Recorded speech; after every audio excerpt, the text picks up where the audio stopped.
and in front of King's murderous aura, they quickly accepted. The group then entered the relic. Dao then asked a question from the leader of the group, that what is most vital to cultivators. If one uses this method and awakens different things, there will be a certain difference in power. After that, a new class division will be formed, which isn't really different from now. The leader replied that according to him, the methods are right, as everyone has the chance to become powerful, so hard work is necessary.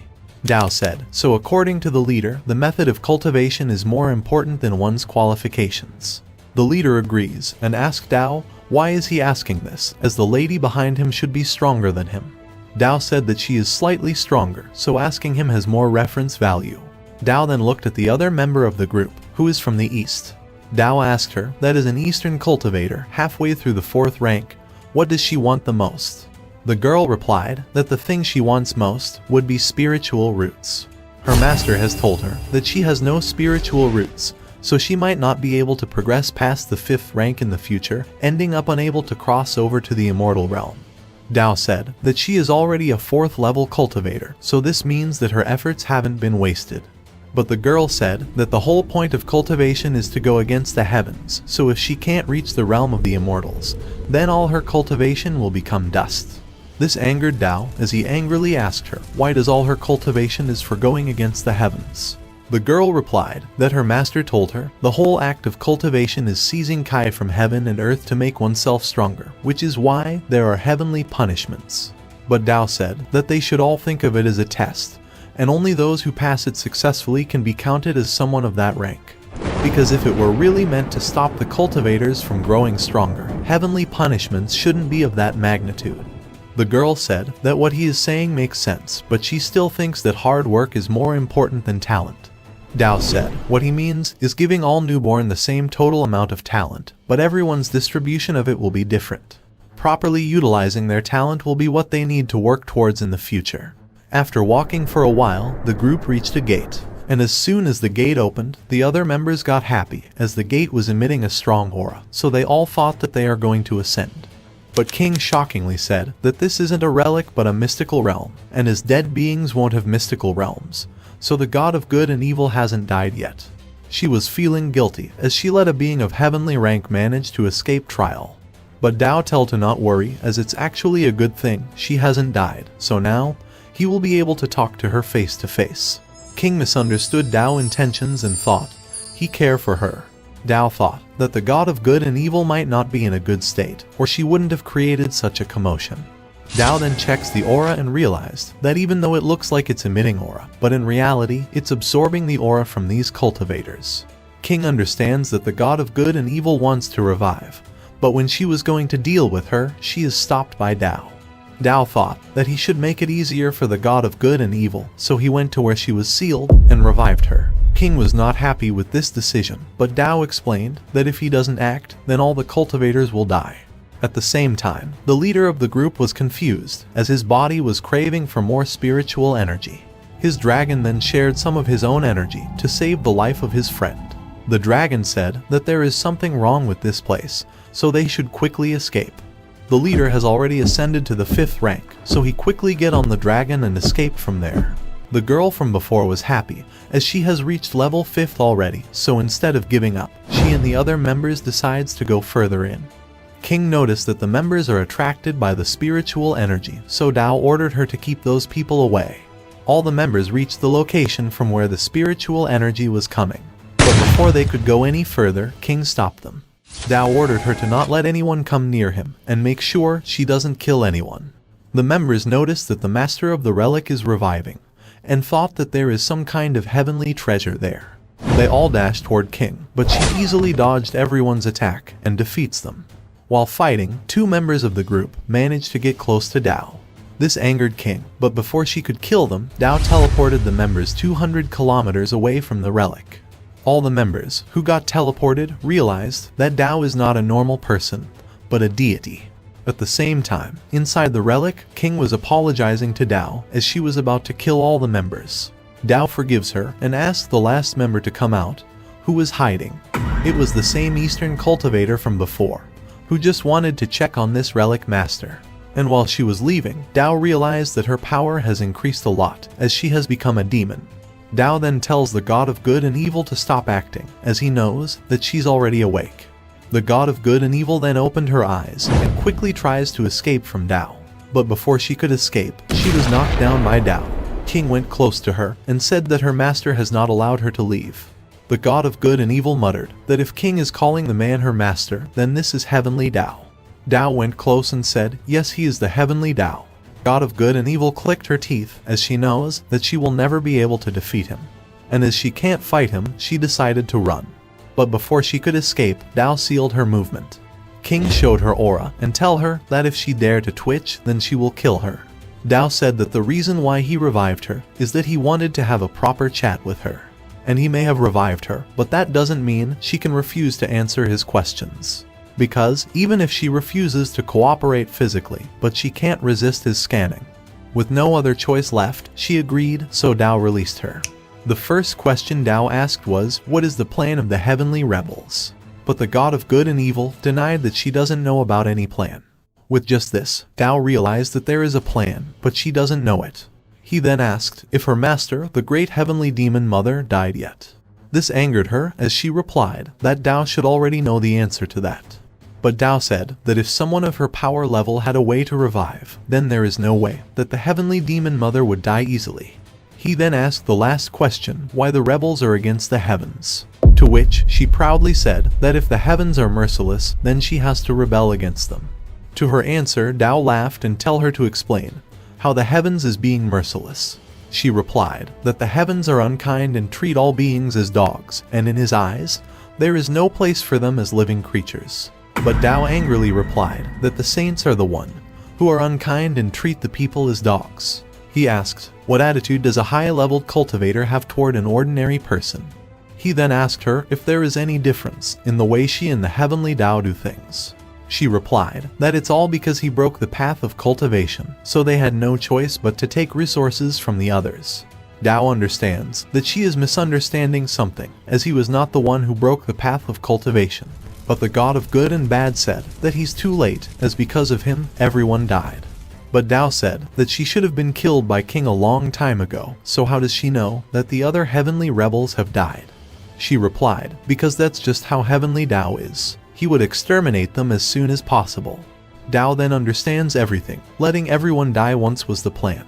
The heavenly Dao was proud, so he does not care to check if the heavenly rebels who has been struck are alive or dead.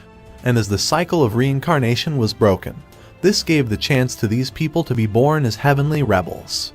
King said that even if this was the case, still, it doesn't pose a threat to the heavenly Dao.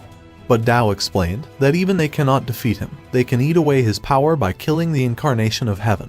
He understands everything, that all the heavenly rebels are now preparing to be resurrected. King said that their plan cannot be allowed to succeed, so she asked for Dao's permission to kill the god of good and evil. But to her surprise, Dao decided to let the god of good and evil go. The god of good and evil thought that Dao have some kind of hidden plan. So she quickly removed her robe, thinking Dao has done something to it. King was trying to block Dao's vision, as she doesn't want him to see the god of good and evil without clothes. Dao then tells the god of good and evil that if he had wanted to leave a mark, then not even her master would be able to notice it. But she still didn't believe Dao, and promised to overthrow him sooner or later before leaving. King was still trying to convince Dao to let her kill the god of good and evil, but Dao refused her proposal. Dao was happy, thinking now that the gods of old have returned, so how they'll interact with the gods of the new age. The system then asked Dao if he figured out the changes he wants to make to the cultivation system. Dao then starts making the changes. The first rule includes animals, plants, and dead beings with consciousness, but will not affect humans. He set everyone's cultivation qualification to 100 and assigned their talents randomly, as everyone's total must be equal. The system asked why he wants it random, and what will happen if someone gets a very bad cultivation qualification by chance. But Dao explained that the total qualification is equal, which means that there will not be useless qualifications. Everyone will have a way to become powerful. And when they are 12, he will give them access to the Heavenly Dao library, so everyone can choose the method that best suits them. And the reason for doing this is that he hopes for everyone to work together and step out of this world into the vast future. Dao then said that it's time for them to return to the Forest of Elves to take a look. Sometime later, they reached the forest, and Dao was happy to see that the commune seems to be moving along nicely. Suddenly, Lulusha came running to Dao and asked why has the god of good and evil returned to the heavenly realm in her full form.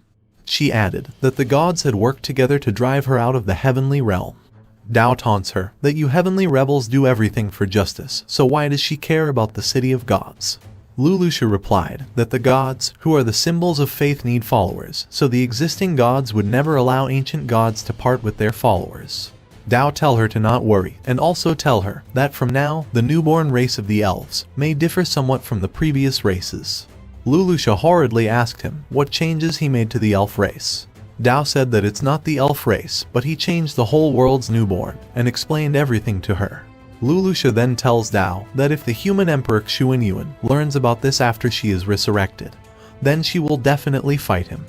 But before Dao could say anything, King interrupted and said that she can easily tear her to pieces with her own hands. Suddenly, an elf soldier came running and informed Lulusha that the Holy Synod has sent someone.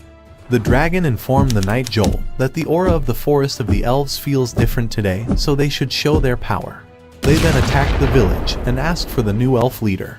Joel announced that he represents the Holy Synod, and he hoped that the new ruler of elves will abide by the agreement the previous elf king signed.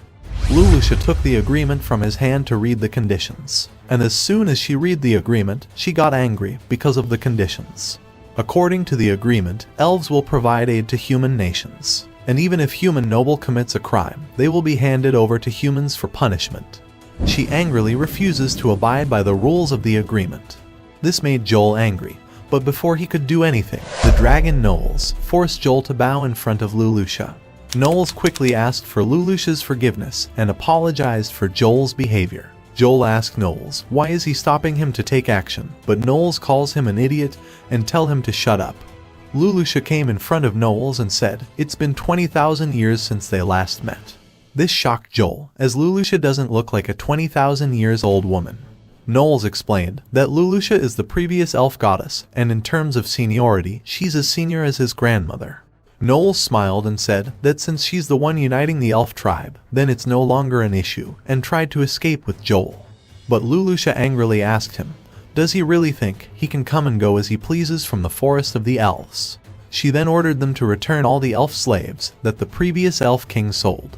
Joel replied that even if she's the elf goddess, this kind of request isn't something that can be agreed to. He angrily said that those elves are now the property of the Holy Synod. Lulusha smiled, as she already knew his answer. She then showed them the live projection of a town of the Holy Synod. Inside one of a cell, some soldiers were assaulting the elves when they were killed by someone. They were the Dark Elves, who have been ordered to free all the elf slaves. Joel said that this is madness, as she is declaring war against the Holy Synod. But Lulusha replied that she is not targeting the Holy Synod, but all those who oppress the elves. Regardless of whether her people are in the Holy Empire, the Gulf Empire, or Holy Synod, she will save every last one of them. She added that as for those two, they need to repair the houses that have been destroyed before they leave. With no other choice left, they quickly accepted to repair the house. After a while, Dao said that declaring war with all the human nations at the same time is quite a big decision.